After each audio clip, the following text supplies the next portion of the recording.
How's everybody doing tonight? My name's Tom. I'm an alcoholic. And my sobriety date is December 9th, 1983. And I have a home group. And I usually have more than one home group because I had a sponsor who took me on. And one of the first things he informed me of is, if you have a sponsor and you don't have a home group, you need to fire the sponsor. In other words, what he was telling me was either get a home group or get another sponsor. And so I've always had a home group and a sponsor. My sponsor is a great guy. He's sober 29 years, so you can tell with me it doesn't make a difference about years, does it? In fact, I was told a long time ago by somebody, I hope you never have too many years and not enough days. Because the reason George, we call him Big Book George, and how he got the name Big Book George was when he first got sober, he used to walk around with a big book. Not because he read it, just because he thought it was cool, to walk around with a big book, and I guess it finally got to him because, if you want to know something, what page something's on, you call George now. He knows where everything in that big book is, so he finally earned his name. But the reason that he is my sponsor is because of his sobriety, not because of his time, but because of his sobriety. I don't need a sponsor that has more years than me. I need a sponsor that has something that I want. That's what I've always needed, is somebody that has something that I want. And George, what he has that I want is in the 29 years that he's been sober, he's had 24 operations. I've seen that man go through pain and suffering like nobody else. And he stayed sober through it all. He didn't turn into an Oxycontin addict. He's even got one of those things implanted in his back. So yeah, George is a great guy. He's in Florida. That's where I got sober, finally. I had a little bit of a trouble getting sober. I'm not what we like to refer to. I don't hear it used much out here in Arizona, but in Florida we call them one-chip wonders. As we use poker chips, and we use the white chip as the surrender chip. And if you had one white chip, and you're sober for a long, long time, then you're a one-chip wonder. I'm no one-chip wonder. I came to Alcoholics Anonymous 50 years ago. And it took me 11 years to get the first one. So I think I'll try to get through to you, how that happened. I was brought up in Alcoholics Anonymous to talk about what it was like, what happened, and what it's like today. So what it was like was I was born on November the 15th, 1952 in Springfield, Illinois, to an Irish Catholic father and a Scots-Irish Presbyterian mother, and the troubles lasted for 63 years between them. But you couldn't come between them, I'll tell you that.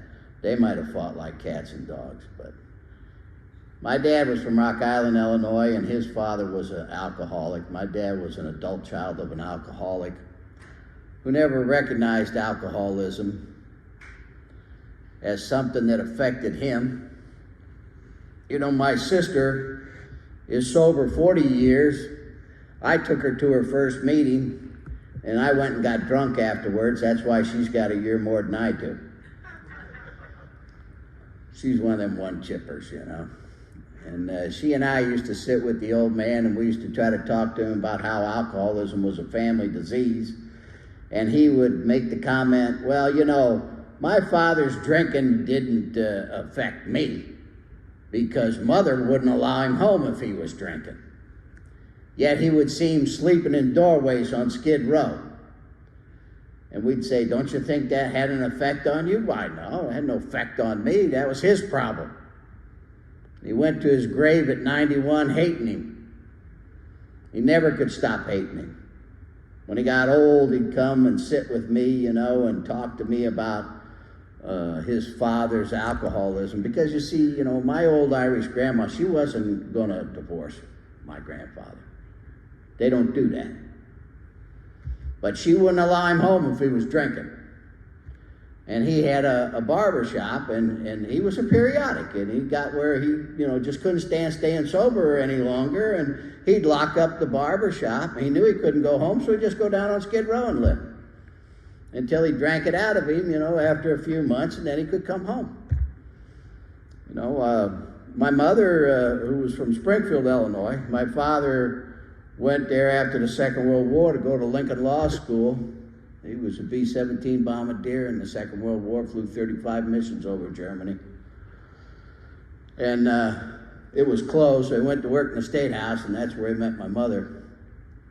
And my mother said, my grandfather died right after I was born. And she'd say, well, I thought he was the nicest man. You see, he had stayed sober for the last 7 years of his life.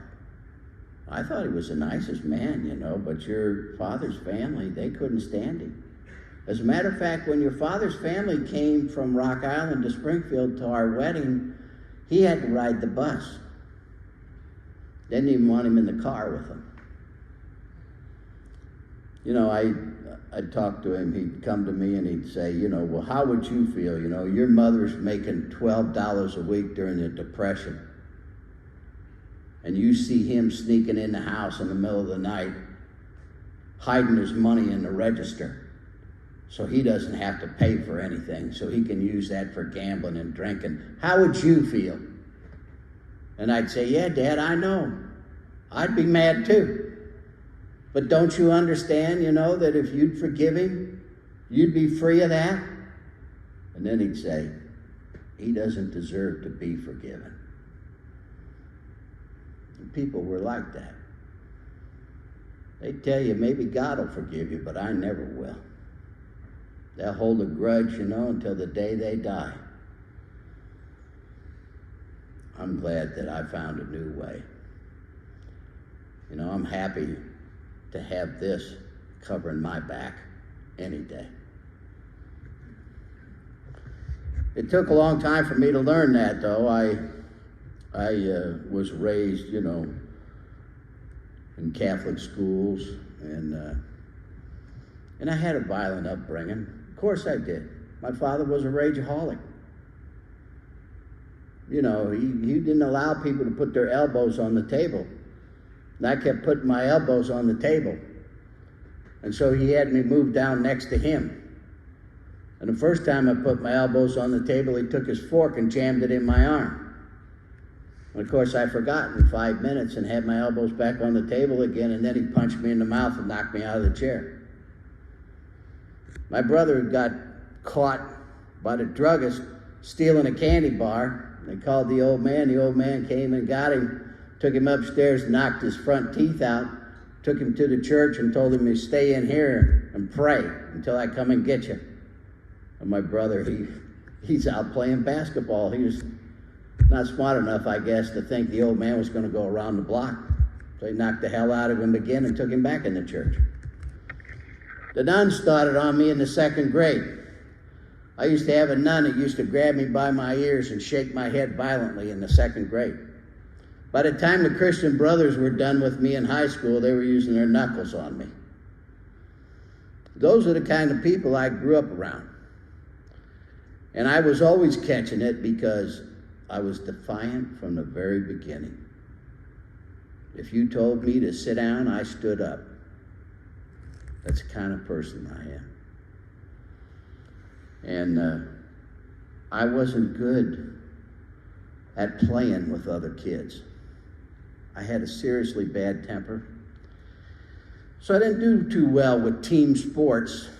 You know, if you laughed at me because I struck out, I might throw the bat at you. You know, and I was quick to fight. You know, I had a really bad temper. And that never did help me. I didn't like to be involved with sports because I didn't like anybody criticizing me. God forbid if you said something to me. And I didn't like book learning because I wasn't interested in what the nuns had to teach me. I liked to read, you know, and I became self-taught over the years because of my desire to read. My desire to read, you know, was part of my first escapism. You know, I love science fiction and read, you know, every science fiction book I could get my hands on, every comic book I could get my hands on. Our closet was full of comic books. I wish I had those first. I had the first Spider-Man. I had the first Fantastic Four. You know, can you imagine what that'd be worth today? My mother threw it all in the garbage. So I wasn't too good with school, and I wasn't too good with sports, you know. So I soon found out where I was good. By the time I was in the 5th grade, I was running with a little street gang, and I was good with them. You know, I belonged. That gave me a place where I belonged, and I belonged with those guys. And you know, we'd have our little rumbles, you know.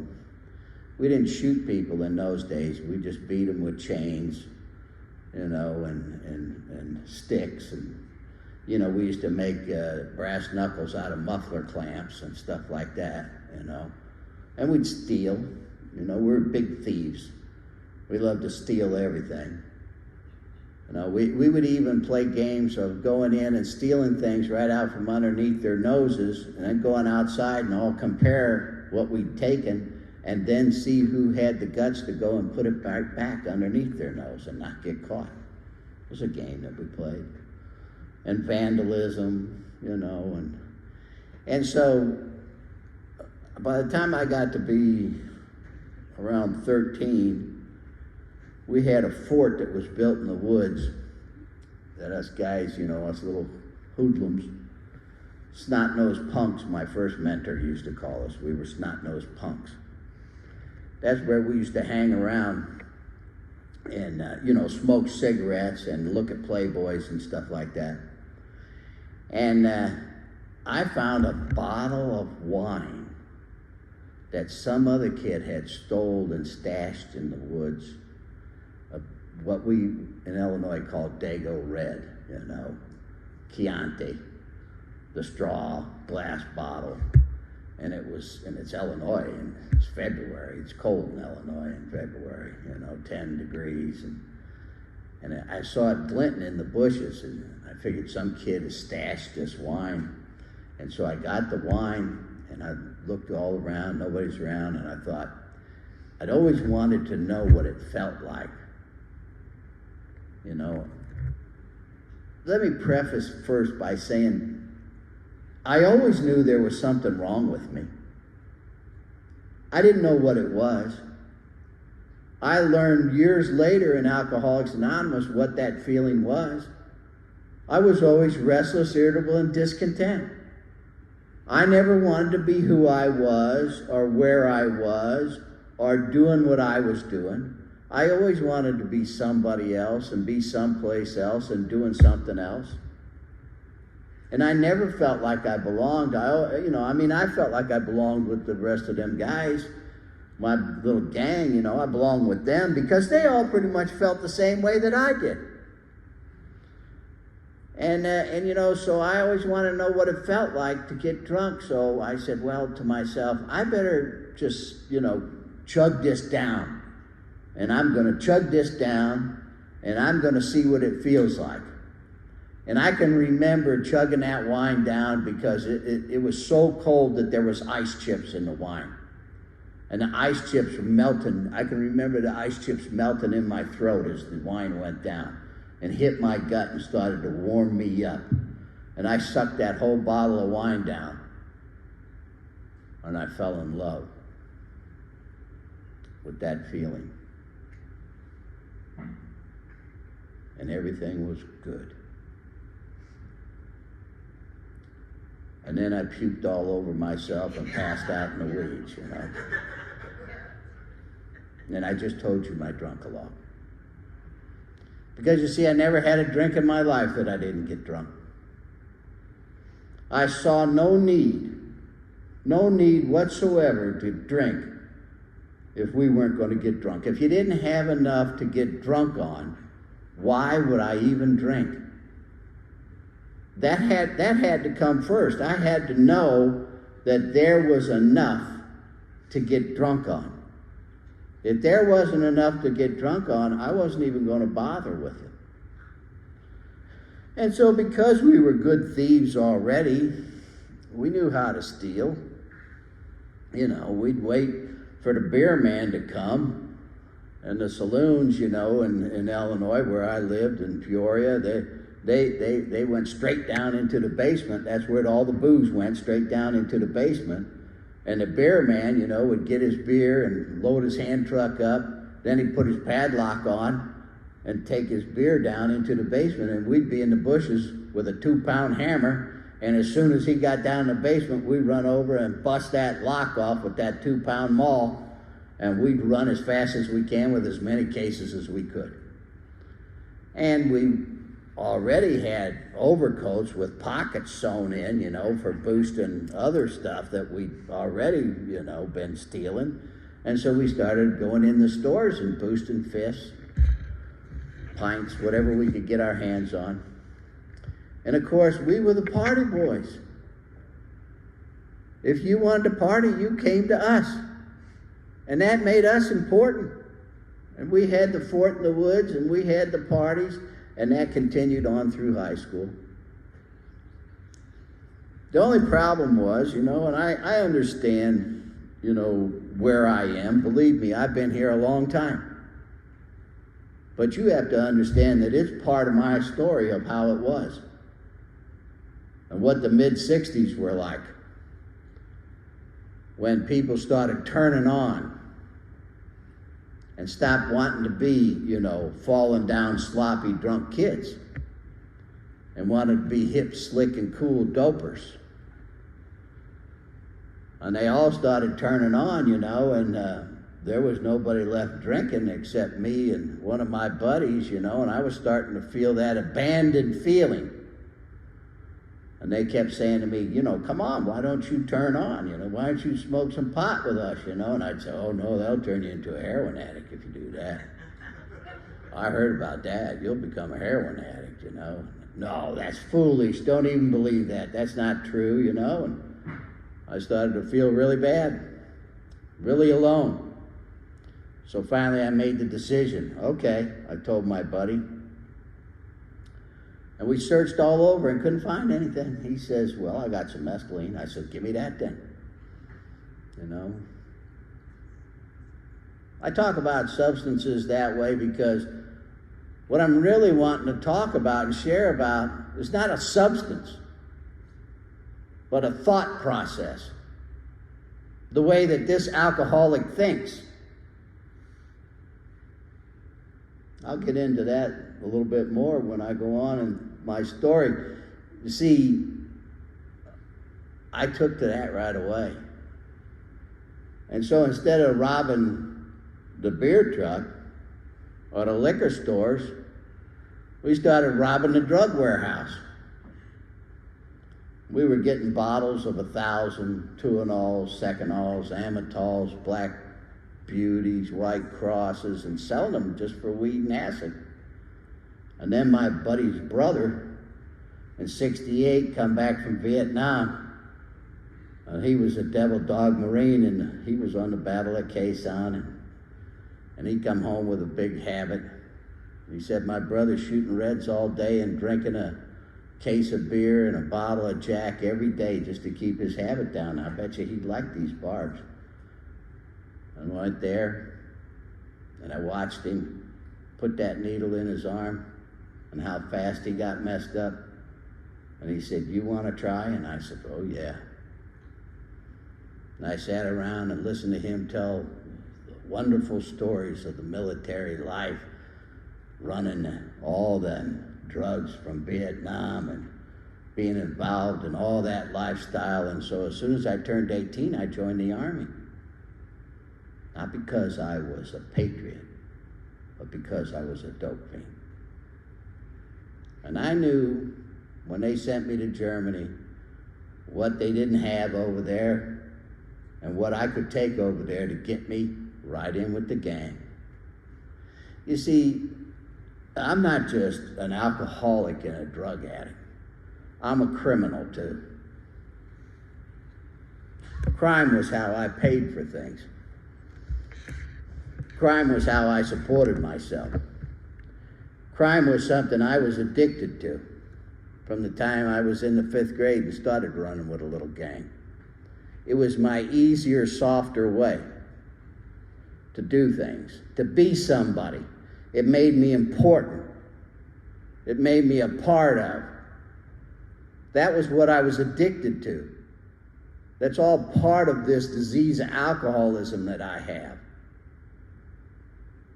And so, after a period of time, they wanted to put us in prison because we ran all the drugs in Schweinfurt, Germany.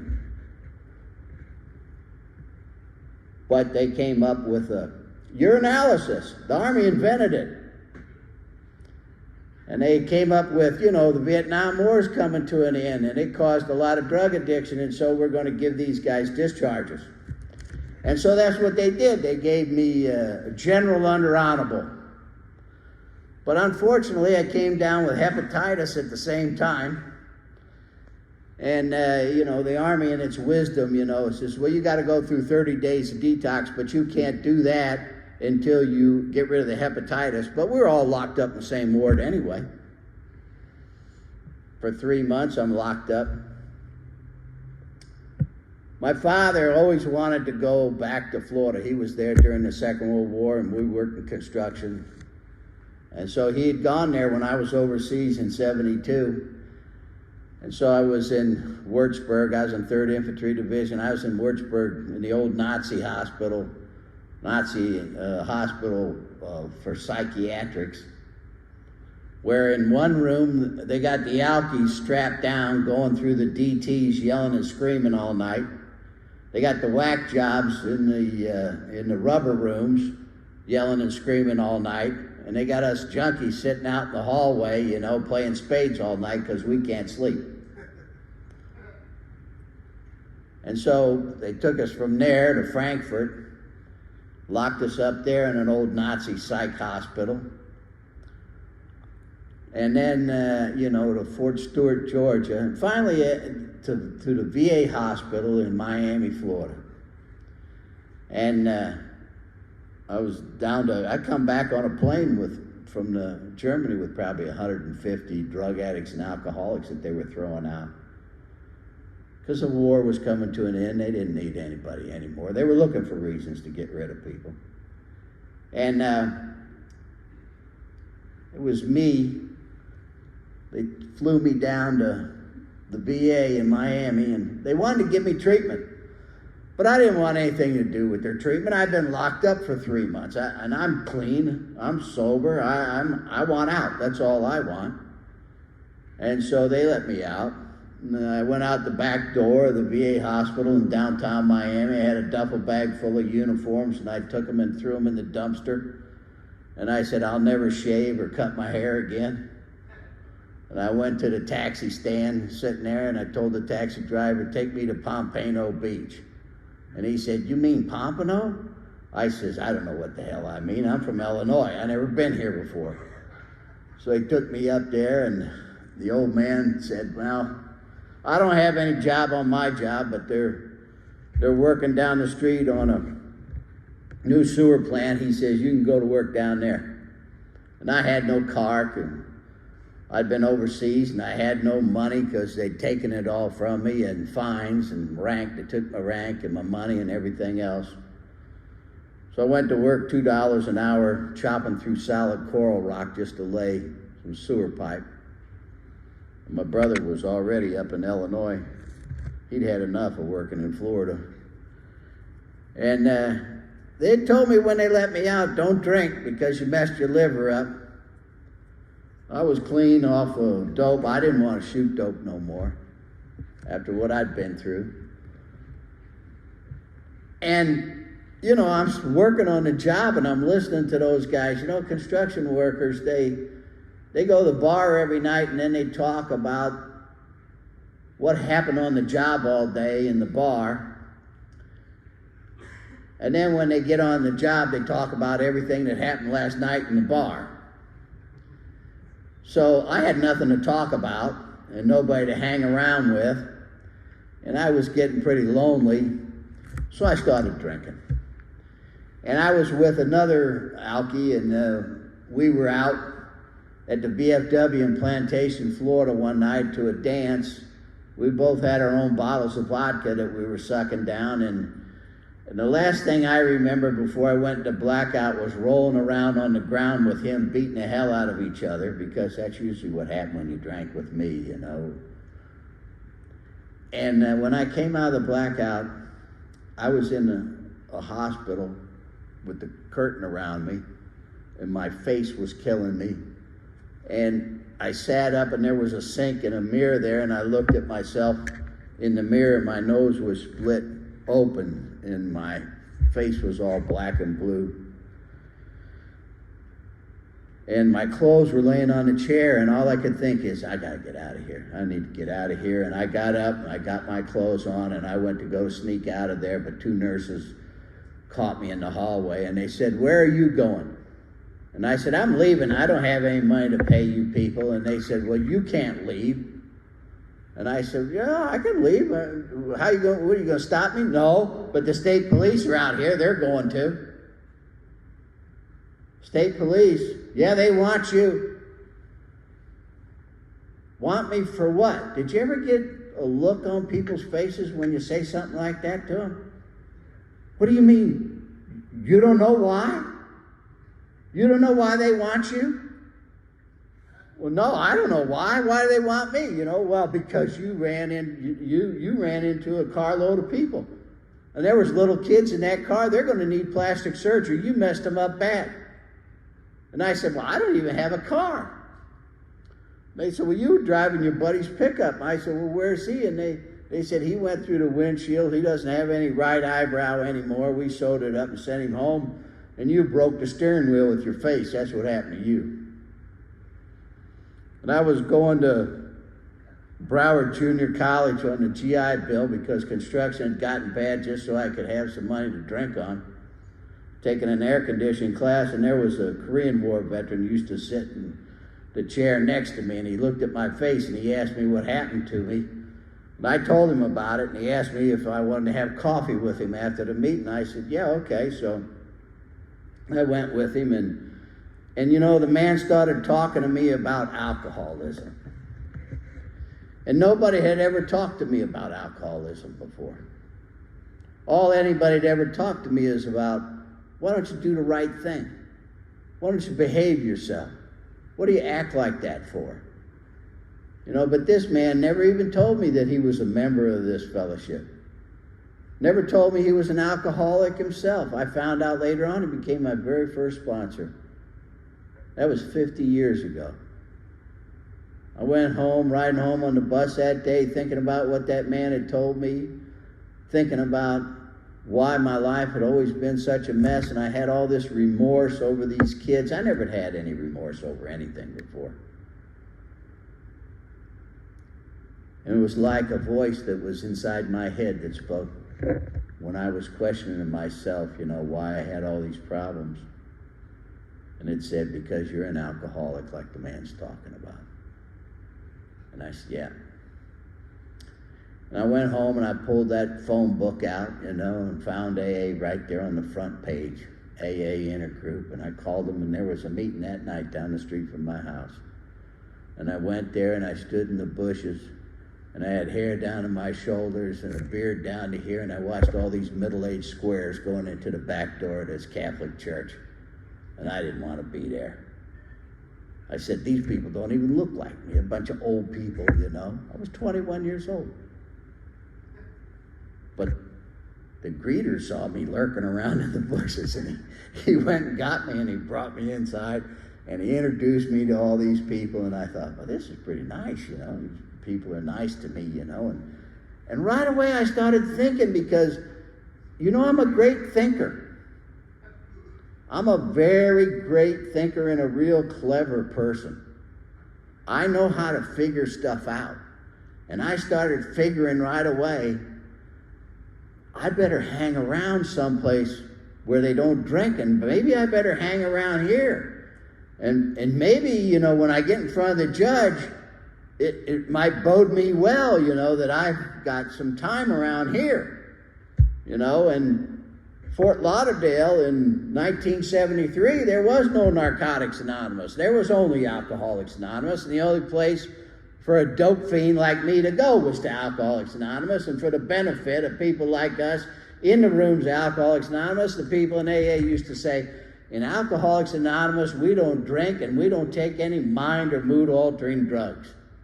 And I got out in my car, and I reached underneath the seat, and I pulled that bag of weed out, and I rolled me up a big fat one, and I started toking on it, and I told myself, this doesn't alter your mind or your mood, it enhances it. This is a mind and mood enhancing drug. This is the only reason I talk about some other substances, because it's not about the substance. It's about the thinking.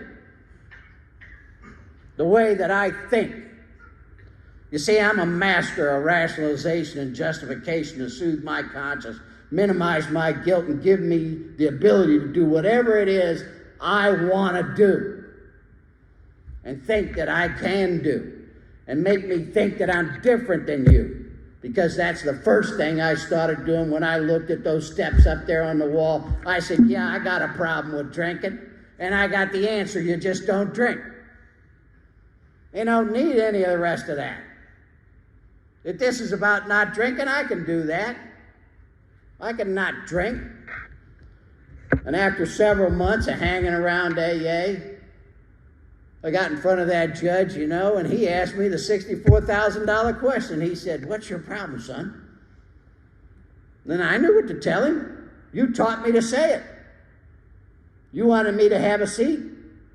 And you wanted me to tell you, I'm Tom and I'm an alcoholic. I said, well, Your Honor, I'm an alcoholic. But I'm going to tell you what, if you give me that break, if you give me a break, I promise you, you won't see me in here anymore. I'm going to those meetings and I'm doing the right thing. And you know, that judge did the worst thing he could have done. He gave me that break. Because you see, I ain't the kind of guy you can give a break to. When you give a guy like me, like I was then, a break, I just found out that I worked you. I worked you good. My angle worked. The only problem is, alcoholism, if it doesn't kill you, has got a little trick for you. It's called progression. But I learned that I could get out of trouble by coming here the first time, and so for the next 10 years, every time I got in a jackpot, I'd run back to Alcoholics Anonymous and tell everybody, it's all going to be good. I'm going to the meetings. I'm doing the right thing, and everything's going to be all right. But you see, what happens is, the periods of time that I could spend out there, they got shorter because I went to the bottom faster. And the periods of time that I could spend in here, they got shorter too, because it's hard to sit in these rooms and be so full of shit, and you know you're full of shit. You know you are. You know you think you're different than everybody else, and you think you don't have to do the same things that everybody else has to do. You think you can beat this, you can do this your way, A man came to me one time, he said, you know what your problem is, Tom? Because you know the people in Alcoholics Anonymous love to tell you what your problem is. They got the same problem you got. And I said, no, what's my problem? He says, your problem is you think you're unique. You know, and I pulled my shirt open, I showed him my tattooed body, and I said, well, yeah, that's why I'm all tattooed. I want to be unique. I don't want to be like you. He said, yeah, but the kind of uniqueness you got is terminal. You got terminal uniqueness. It's killing you. And I didn't think it was funny. I didn't think all the things you told me in AA all the time were funny. You know, I wanted to argue with you because I had to be right. I couldn't be wrong. You had to be wrong. And I had to be right. And them old timers would pat me on the back and say, that's okay, Tom, you got a right to be wrong. And I just think, what in the hell they mean by that shit? I got a right to be wrong. The hell kind of thing is that to say to a man? He has a right to be wrong. I'm not wrong. You're wrong. And over the years, the time got shorter and shorter until in the end, I no longer could stop anymore. And I wanted more than anything else to stop. I was in jail all the time. I was in trouble all the time. I'd go to the meetings and I'd sit in those meetings and I'd tell the people in Alcoholics Anonymous, I'm done. And I wasn't lying. I was telling the truth. Because I really believed I was done. Now I would get up from the meeting. I wouldn't want to hang around with AA people, you know, telling you how to live. I didn't need them telling me how to live. And I'd walk down the street and hear music coming out of a bar and tell myself, well, I'm just going to go in here and listen to music, drink a Coke, sit at the bar drinking a Coke and looking at myself in the mirror and telling myself, I bet you if I keep my eye on that clock, I could make myself just drink for an hour. And I won't go into a blackout. And it's going to be different this time. I don't care if the most beautiful woman comes and sits next to me. I'm not even going to talk to her. I'm not going to talk to the bartender. I'm not going to talk to anybody. I'm just going to watch that clock. And I'm going to get up from here and leave and not come out of a blackout in a jail cell or in the weeds. And that's exactly what would happen. And I'm sitting in a jail cell. Again, on attempted burglary charges, and I'm sitting there sobered up, sitting in the jail cell and I'm thinking, what is my problem? Why can't I run my life? Why can't things be different for me? Why does this keep happening to me? And a little voice came back in here and said, because you're crazy. The reason you're crazy is because you think you can run your life, but you can't. But you believe that you can. And I said, yeah, that's the truth. That's the truth about me. Not only am I powerless if I put this in my body, I'm not going to stop doing it, but my thinking doesn't work.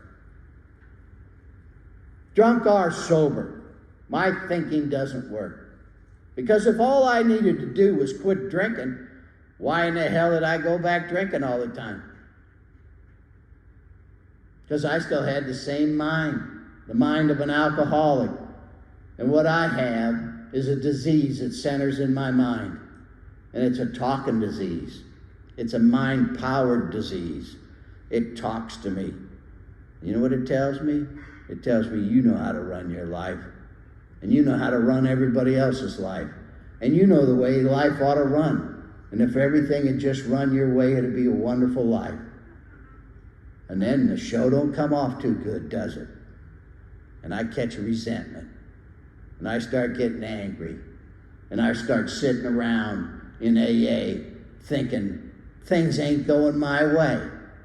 I'm not getting things the way that I ought to be getting them. This AA's a bunch of crap. These people are full of shit. This God stuff, you know, what God, he don't love me.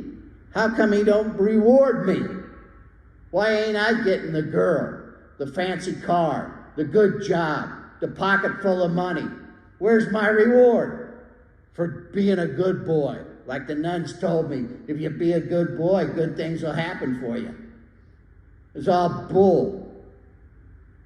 And then out I'd go again. So I went to the VA. I begged them to take me in. They put me on anti-abuse. I spent 2 months in there.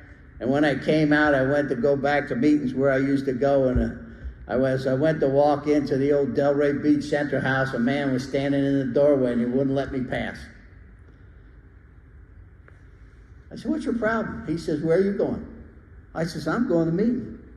He said, you don't want to get sober? I said, hell, I've been sober for 2 months. He said, I heard up the VA on anti-abuse. That's easy, but what are you going to do now? I said, what do you want me to do? I'm thinking, I don't even know this guy. Who is he? He says, all I want you to do is what I've been trying to tell you for years to do. I says, I don't see how that's going to do anything. I don't know. What are you talking about? What you've been wanting me to do. I don't even know you. I said, what's that? He said, get on your knees and ask God for the strength to stay clean and sober. I said, I don't see how that's going to do anything. He said, how's your way been working, wise guy?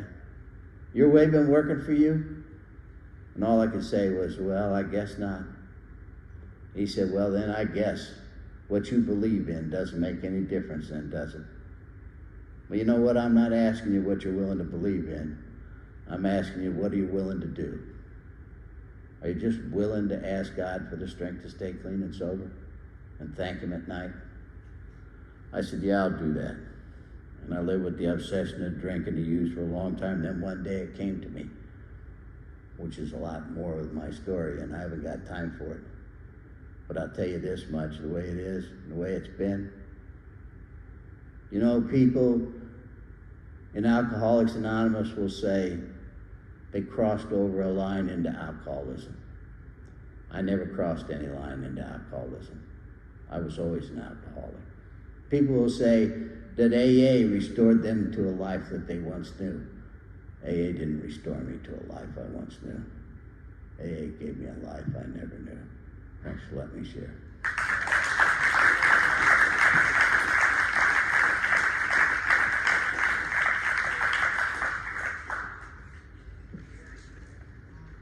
Okay, Ryan, would you please lead our speaker to the rear exit so everybody can thank him personally as they leave? And let's give our speaker another big hand.